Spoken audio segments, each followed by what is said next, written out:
బాబు నేను నమ్మలేకపోతున్నాను, నువ్వే నా కొడుకువి.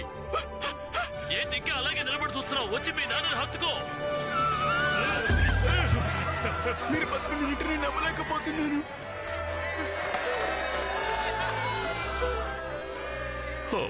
నేను శాశ్వతంగా పోగొట్టుకున్నాను అనుకున్నాను లిటిల్ లోటస్.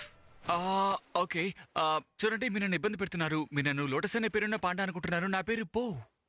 ఓ ఇలా చూడు, నువ్వు పుట్టినప్పుడు నీకు మేము లిటిల్ లోటస్ అని పేరు పెట్టాం. ఆ విషయం నీకు తెలీదు. నిజంగానా? నిజమే. నేను ఇంకా నమ్మలేకపోతున్నాను. ఇన్నేళ్ల తర్వాత మీరు నన్ను వెతుక్కుంటే ఇక్కడికి వచ్చారా? ఇది చాలా అద్భుతం. ఓ నానా, రండి, ఈయనకి హాయ్ చెప్పండి. మిమ్మల్ని ఏ విధంగా సంబంధించాలో నాకు తెలియడం లేదు. ఆయన పేరు లీ అని చెప్పారు కదా, అలాగే పిలు. మిమ్మల్ని ఇలా రండి.